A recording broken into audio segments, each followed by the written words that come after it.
Welcome to the Community Builder Podcast. The world is our classroom, and every moment is an opportunity to understand human connection at a newer level. On this podcast, we'll explore the minds of active community builders as they strive to leave their imprint on the world.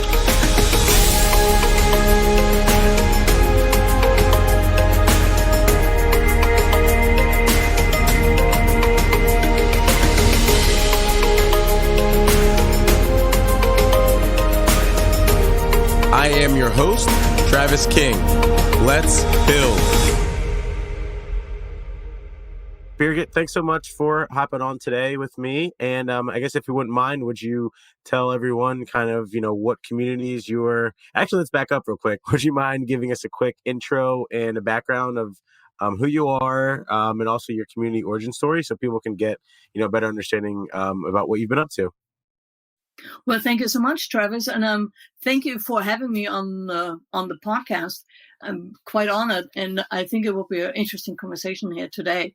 Yeah, my name is Birgit Pauli-Haack. I live in Florida, Naples, Florida, and I have been living there for the last 20 years when we moved from Munich, Germany to Naples because of my husband's professional career. We relocated from Munich to Naples of all places. And because I wasn't able to earn any money the first 4 years, because I was just a drag along, I didn't get a visa for working, and it took a while, I volunteered for the local nonprofit community network, internet network, was a community internet service provider. And that was pretty much the first community experience here in the United States. And from there, it kind of, snowballed a little bit in what I've been doing there. In 2002, so I'm portrayed from the school.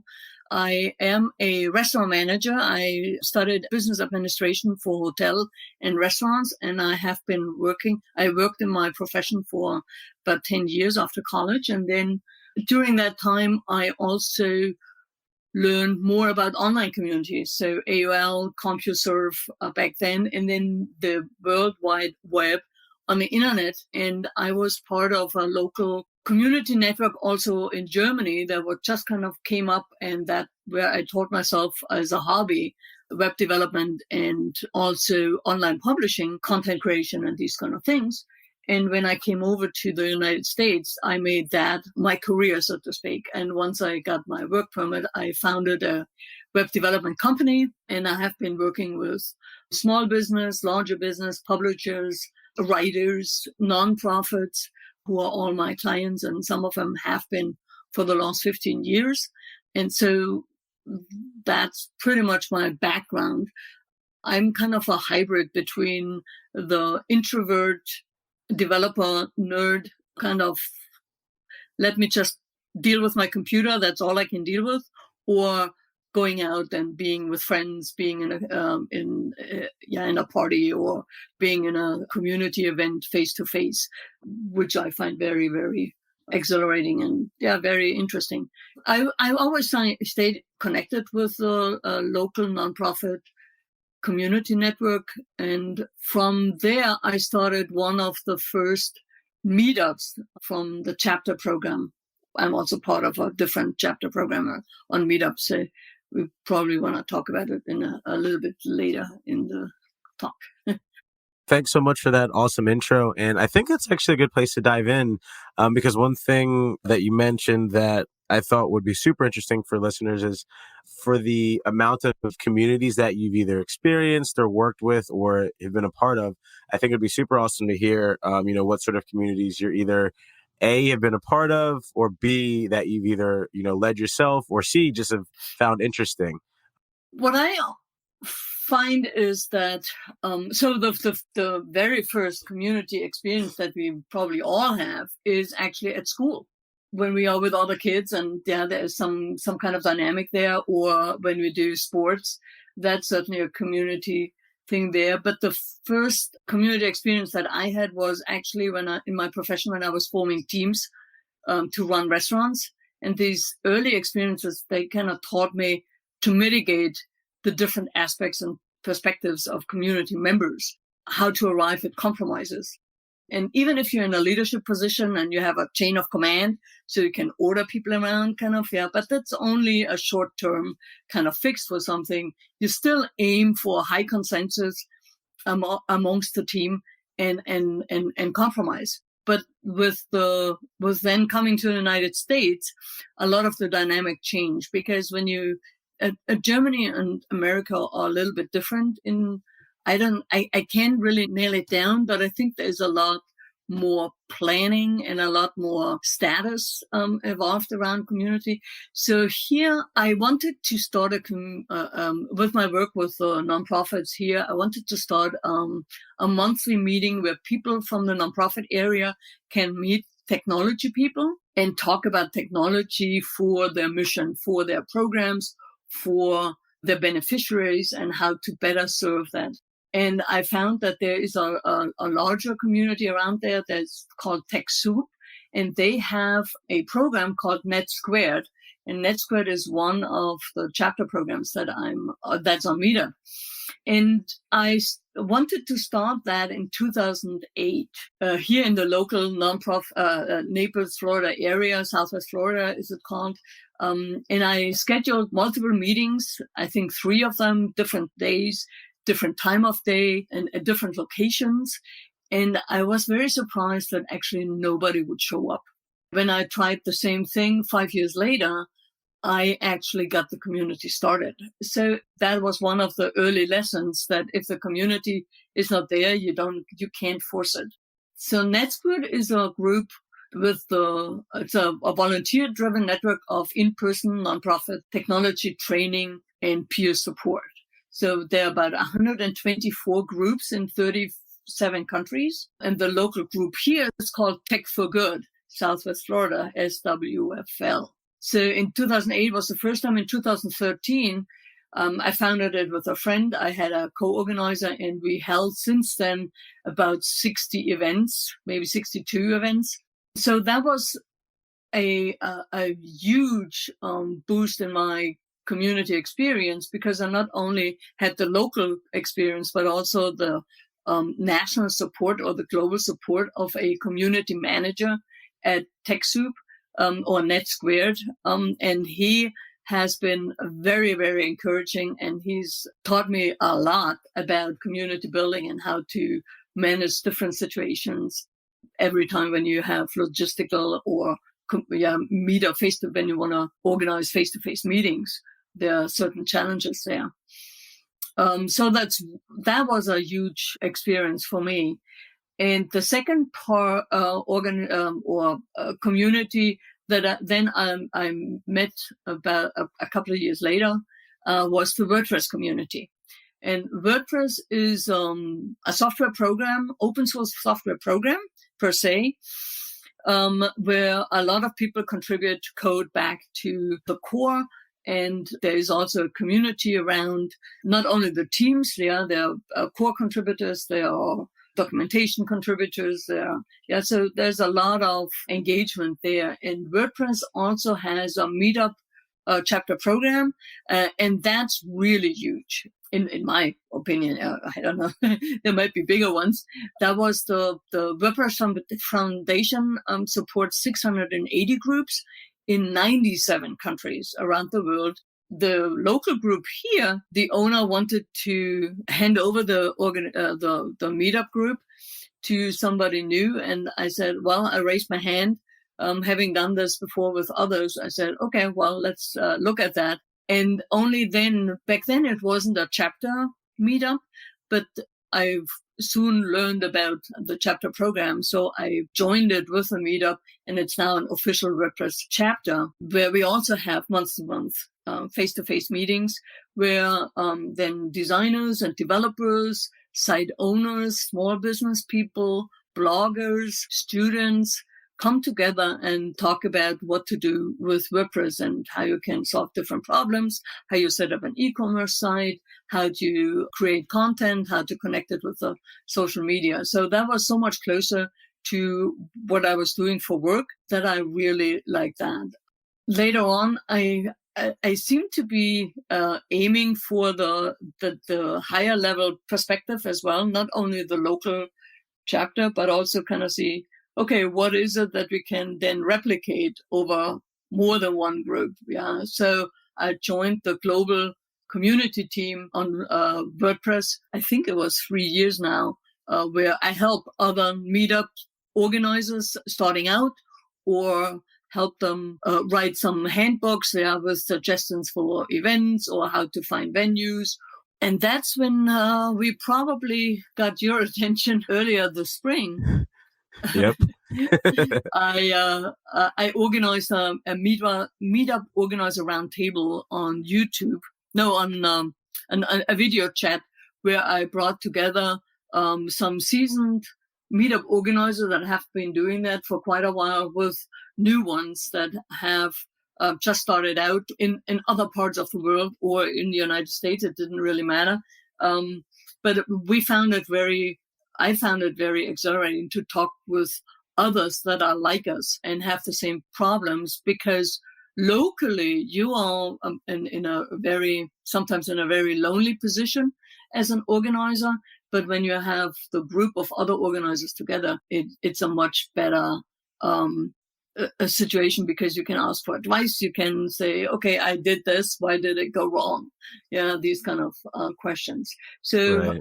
And I definitely like the WordPress community is such a huge community. And what I like about it is that it's global. So all the local differences are kind of falling to the wayside, and you look at your humanity, and you look at what you want to accomplish, and learn from each other, rather than emphasize the differences. So it's, especially in this time and day, a very interesting experience to just talk with people in Africa or in Philippines or in Croatia or in Berlin about WordPress and organizing. Yeah, I love, and I'm super impressed with, the different communities you've been a part of. And I'm super interested to hear more about how you help other organizers deal with the difference of the people who make up their community. So like dealing with people who come in to the WordPress community, like you mentioned, who are Mm-hmm. bloggers, who are writers, who are authors, who are, maybe nonprofit volunteers, or maybe they work in tech. Like, how have you helped other people successfully bring together people from all different backgrounds? Or what are some tips that people should remember when doing so? Well, normally the group find itself, because I think Meetup has a good process in alerting other people about meetups like that they're already joining. But it's Mm-hmm. also that the WordPress meetups are actually, when somebody opens up the WordPress site, they're in a news section on their dashboard. So they see, if they are going to the website every day or every other day, they see actually what's the schedule. So there is a connection between the Meetup API and the WordPress dashboard. So that's definitely one of the advantages to actually join the chapter program. There are a few WordPress meetups out there that have not joined the chapter program because for various reasons. One of the questions that if a meetup organizer thinks about, okay, who to take on as a sponsor or who to take on as a speaker, it always is the question, okay, how does that benefit the community? There is a danger, and that's something that can be kind of disrupting community, is that when you have a speaker that makes it not about educating people, but more sales pitch, or more just about the company, but not the broader picture of things. Mm-hmm. And that's certainly something we help them go around it and kind of find the red flags for that, and to help to spot that, because that's definitely detrimental to what the community building would want. It's also to get the different people together in a room. One part is to have not only a speaker follow various formats. So one format could be, okay, how to talk to to designers, or how to talk with a web consultant as a small business person, and then do some role plays in that, or just say, okay, what doesn't work with working with consultants, and have the both groups in a situation where they can have an honest conversation about it, because neither one of them is a client of each other, or is hiring someone. That is definitely it's more a social event than a presentation kind of thing, but that really strengthens the community. We also find that depending on the topic, different people will appear on the that are RSVPing for the event. So if you have a topic like that's developer heavy, you won't see the bloggers there. Right. So they will go rather for the we have two events formats that we do every month. One is a coffee clutch, is it called? It's where people come together and say, okay, this is what I have to do. Can you help me? That's during lunchtime at a coffee shop. And another one is the monthly meeting. In the evening is more having a speaker there or having a topic. And then the people that are interested in the topic come and join us. So different formats definitely helps, making sure that it's the community first and not your own ego or we also say to have a best community is to check your egos at the door. And kind of, it's not about, and also your political views or biases, to kind of keep that in check. We're an all-inclusive community. So if they're green, violet, yellow, doesn't matter what color, everybody is welcome. But also to learn more about the sensitivities of the different cultures really helps. On the global community team level, what we also offer are diversity trainings. There's one thing to say, okay, we want different kind of cultures come together.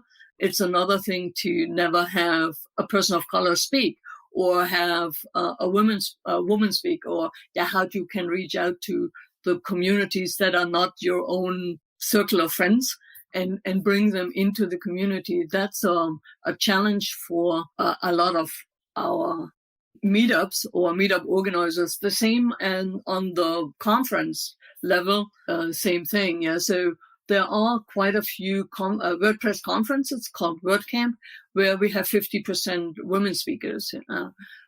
So that's and we learned through the diversity team that if you aim for diversity and include people of color as well as Latinos and more women as speakers and in the photos, then if you concentrate on one minority group, the others find that they are welcome as well. So just because you're already focusing on a more diverse audience, you attract other audience on minorities as well. And that I find very encouraging. So especially if you're in communities that are predominantly white, and Caucasian. I love that. And I think that's really important because I actually was at a meetup last week where it was on diversity. And one of the things that they mentioned was the struggle to actually get all these people in a room. Because again, it's like one of those things that if you haven't yet focused on it, or it's not a top priority, and not that diversity isn't a top priority, across different, places in the world. But one of the things they also mentioned was just to, like you said, make sure you're being conscious and intentional behind getting a diverse, panel of speakers, a diverse, member list, and just making sure that the whole event feels inclusive and diverse. So I love that. Yeah, and it's something that I really admire in the whole WordPress community, that there is a lot of push for that, which makes us all better community organizers and helps us spread the word around, not only about WordPress, but also about publishing, about democratizing publishing is really what WordPress community is about. Yeah, no, I love that. And I guess one last quick question that I'm super interested to hear, at least your perspective on, is what sort of events or community gatherings have you seen drive the most impact in your different communities that you've been a part of? So I'm torn with going for growth, like many people showing up, or making an impact. I have seen that that's actually detrimental, or it's either one or the other. So we had an event here where, I don't know if you remember Google Glass. I do. Yeah, it was, I think, 3 or 4 years ago when there were Google Glass people. And one of my friends had a Google Glass, and we also wanted to talk about Google Plus and all the other Google services. So I put an event together where the Google Glass ambassador, so to speak, came to us and showed it off. And we had a huge crowd. Yeah, it was, normally we have between 15 and 30 people, and we had over 50 people in that meetup. And we needed to actually get a bigger room and all that. We kind of totally crowded that room. And then we had meetings where we actually did hands-on video editing, or we were hands-on social media surgery, so to speak. It's a format out of England where you can match up a social media expert, and in that case it was a nonprofit, but say, okay, that person has 15 minutes with a social media expert and can ask all their own questions to that for that person. So get a consultation pretty much. And when we did, after a year, we did a survey and we listed all the 12 events that we had and said, okay, which one was actually that you got the most out of it?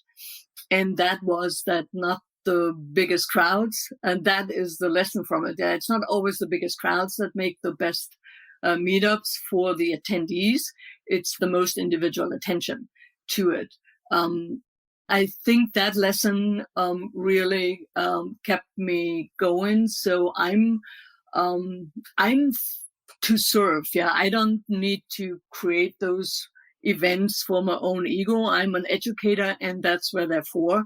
And if people, like the first 5 years, don't come to the meetings, that's their choice. Yeah, I'm not particularly disappointed by that. But the person that comes learns the most out of it, and then can turn around and take it into their organization, into their workplace, or into their private life, and make an impact there. That's definitely more satisfying than having a big crowd and everybody is doing woo in the meeting, kind of learning something else, but it's not practical, or it's not, they cannot turn around and do it for themselves. Yeah.